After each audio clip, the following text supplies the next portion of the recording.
বেলের মালা কটা ফাল্গুনিকে বললাম দিয়ে আসগা। 3 কুড়ি হয়েছে।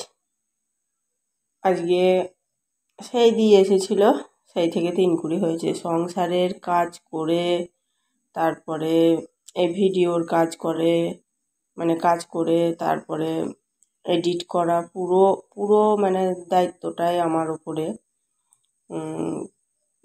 নিজের ভিডিও নিজে এডিট না করলে ফাল্গুনি জানে, কিন্তু পারবে না। ও কোথায় কি একটু বাদ দিতে হবে, ভিডিওটা দেখতে হবে, কোনটা আমি দেবো, কোনটা কাটিং করে বাদ দেবো, সেটা ফাল্গুনি পারবে না আর কি।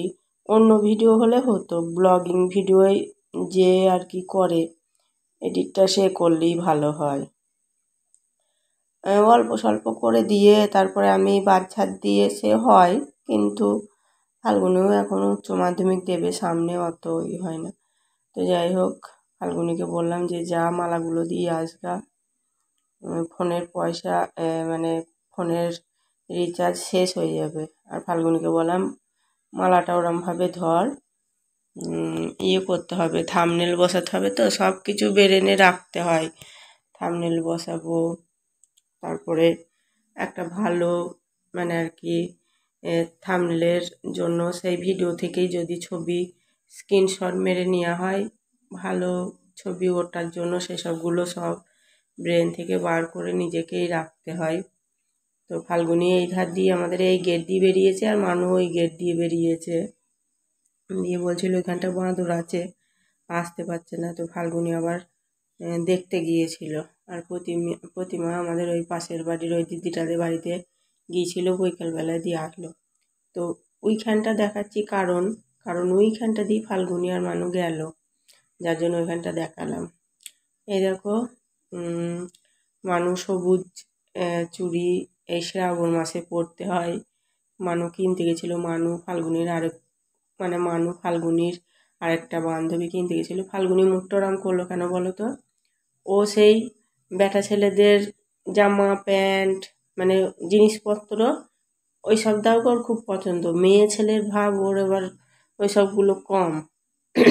সাজগোজ আমি বলছি তুইও পর চুড়ি, তো আমার জন্য কিনে এনেছে আর মানুর জন্য কিনে এনেছে।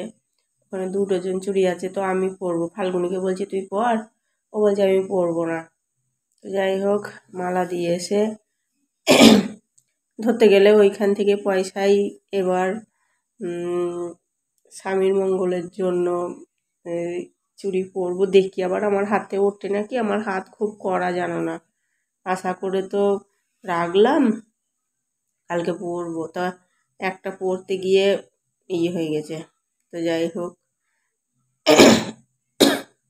ফাল্গুনির বাবা চলে এসছে। ও দুটো সন্ধেবেলায় মুড়ি না খেলে হয় না, আর ওরা ওই ঘরে পড়ছিল তখন, তো ওদের ঘরে দিয়ে এসছে ফাল্গুনি বাবা। রাত্রিরে আবার দেখো, আজকে তো পঞ্চমী, মানে রাত থেকে তো ভিডিওটা হচ্ছে, তার জন্য পঞ্চমী মানে পঞ্চমীর দিন রাত্রের ভিডিও এটা। তো সেই আমি যে ভিজে ভাত করেছিলাম, সব ভাত খাইনি ফাল্গুনি বাবা, ভালো করে ধুয়ে জল দিয়ে রেখে দিয়েছিলাম। তো রাত্রিরে ওই ভাতই ও চানাচুর দিয়ে বললো খাবে। তো চানাচুর আর একটু বেগনি নিয়ে খেয়ে নিয়েছিল ভাত কটা। কি বলো তো, ফাল্গুনির বাবার একটা কি ভালো গুণ, মানে যা দিবা যা রান্না করবা একটু চচ্চড়ি, তারপরে এই কচু শাক 5 রকম দিয়ে চচ্চড়ি, পুঁই শাক, মানে আর কি এক তরকারি হলে, এই ধরো শুধু মাছের ঝোল ভাত হলো, ওইটা একটু মনটাও অসন্তুষ্ট হয়। বেশ একটু 2 3টে একটু মানে চচ্চড়ি এইসব হলেও পছন্দ করে। এমনি নাহলে যা দিবা খেয়ে নেবে, কিচ্ছু বলবে না। তো শুধু মাছের ঝোল করলেও খেয়ে নেবে, তখন আবার প্রতিমার কাছে বলতে যাবে যে কী রান্না হলো গো, কী রান্না হলো গো। যাই হোক, আমিও রান্না করতে ভালোবাসি। জোগাড় থাকলে রান্না করতে আমার টুকটুক করে বেশ ভালোই লাগে। একবার বসি, একবার শুই, একবার রান্না করি, কিন্তু করি আমি 2 3টে রান্না করি। ফাল্গুনি বাবা ভালোবাসে বলে আমারও রান্না করতে ভালো লাগে। তো এই দেখো এটা সকালবেলা ফাল্গুনি এক জায়গা থেকে পড়ে আসলো। তো এখন 8টা 15 মতো বাজে। আমার চা খেতে একটু দেরি হয়। তো ফাল্গুনি এসছে, ও আবার পড়তে যাবে। আজকে আর মাঠে যাওয়া হয়নি, 2 জায়গায় পড়া ছিল। হে মা, তাই তো এগুলো সব গাছে হয়েছে। দুটো গাছ মন করে ঢেলে দিয়েছে। কত বড় বড় যে হবে তা ঠিক নেই। হাবলু, কে এসেছে? তোর কে এসেছে? হাবলু, কে এসেছে? দেখি আসো, দেখি এসে গে দেখো। ওরে বাবরে বাবরে, তুমি ওইটা নাও। হ্যাঁ, হেই মা, ওরে বাবরে বাবরে, আমি পলে নেবো। ব্যাগে ভরে ফেলে, ব্যাগে ভরো, ব্যাগে রেখে দাও।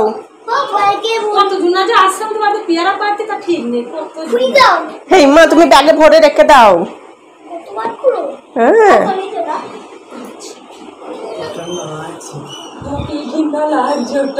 কাল বইকাল থেকে নিয়েছে। সারা রাস্তায় খেলা করতেছে বইকালে।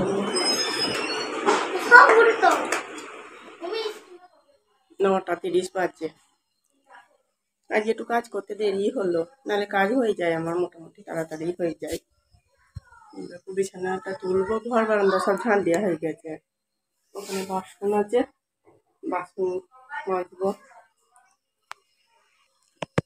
আজকে একটু বসে গল্প করছিলাম সকালবেলা উঠে, চা টা খেয়ে কাজে হাত দিলাম। এবার করে নেবো, দিয়ে চান করে নেবো।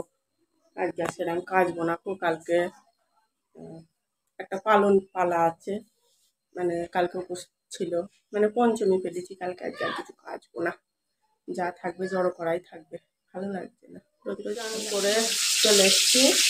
এদিকে ভাতটা বসানো হয়ে গেছে, এদিকে মাছ ভাজতে দিয়েছি।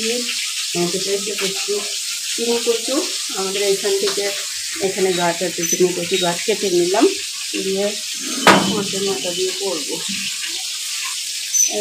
দেবাকে দোকান দিয়েছিলাম, দিয়ে সর্ষে আনতে ভুলে গেছিলাম, যে আবার সর্ষে আনতে গেলাম। ওখান থেকে চিনি কচুটা পারিয়ে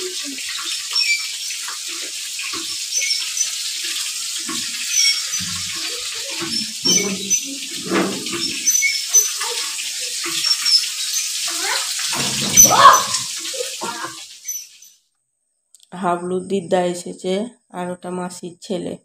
তোদের দুজনাকে দোকান পাঠিয়েছিলাম। মনীষা গেছে স্কুলে, ফাল্গুনি পড়তে গেছে। ভাবলাম ফাল্গুনি পড়ে আসুক, তারপর দোকান পাঠাবো। তো কালকে থেকে ভাত খাওয়া নেই, একটু খিদেই মানে চরম পেয়ে গেছে। আর আলু ভাতে দিয়ে খেতে ভালো লাগবে না, তার জন্য ভাবলাম যে রান্নাটা ফাল্গুনি আসার আগেই করে নিই, তাহলে ও এসে দুটো খেতে পারবে, নাহলে এসে কী খাবো করে। যার জন্য রান্নাটা বসিয়ে দিলাম। হাবলু গিয়েছিল, আর ওই প্রতিমার মাসি দিদির ছেলে গিয়েছিল। তো তোমরা জানো প্রতিমার মা আমার পিসি হয়। এই দেখো মাছের তরকারিটা হয়ে গেছে, আর আজকে রান্না করব মাছের তরকারি। আর মাছের তরকারিটা খুব ভালো হয়েছিল। তরকারি দেখতে ভালো হলে খেতেও ভালো হয়, আর দেখতে যে তরকারি ভালো লাগে না সেটা খেতেও কেমন লাগে একটা। তো আগে হলো দর্শনধারী, তারপরে হলো গুণ বিচারী, বলে কথাতেই আছে। যাই হোক, দেখলে চিনে কচু একটু সেদ্ধ করতে দিলাম। আজকে করব মাছের মাথা দিয়ে চিনে কচু, আর কাঁঠালের বীজ আছে। তো ফাল্গুনির বাবা কোথায় থেকে শুনে এসেছিল যে কাঁঠালের বীজ বাঁটা করে। তো আমি কোনো দিন খাইও নি, দেখিও নি। তো ও আবার রেসিপিটা জেনে এসেছে কী করে করে। তো তাই সেইরকম মতো শুনে রান্না করতে করতে একটা অভিজ্ঞতা হয়ে যায় না। তো সেই ফাল্গুনি বাবা বললো, সেটা আমি শুনলাম। তারপরে আমি আবার আমার মন থেকে কিছুটা করেছিলাম। তো খেতে খুব সুন্দর হয়েছিল। ওই 2টো পেঁয়াজ দিয়েছিলাম, আর 2টো রসুন দিয়েছিলাম, আর কাঁচা লঙ্কা ছিল না আমাদের, যার জন্য শুকনো লঙ্কা দিয়েছিলাম। মানে এই সব জিনিসগুলো শুকনো লঙ্কা দিলেই ভালো হয়, তো কাঁচা লঙ্কাও দেয়। যাই হোক, ওই দেখো। আর আমাদের মাছের তরকারি যদি হয়, ফাল্গুনিকে ডিম ভেজে দিতে হবে একদম, মানে ডিমের তরকারি আর মাংসর তরকারি ছাড়া তুমি যা তরকারি করো, কি রান্না করেছো, এই রান্না দিয়ে রোজই এই রান্না দিয়ে খাওয়া যায়? ওর এই কথা। তো ওই দেখো এই পাশেও ডিম ভেজে নিয়েছে, ও খাবে। আর চিনি কচুটা আছে, আর ওইটা ভর্তা আছে। তো ফাল্গুনির বাবার আজকে খুব মনটা ভালো, মানে রান্নাগুলো খুব পছন্দ হয়েছে। তো সেই খেতে বসে পড়েছে, দেখলে আমরা দুজনে খেলাম, আমরা খেতে খেতে আবার ও চলে এসেছিলো। তো চলো আজকের মতো এখানে।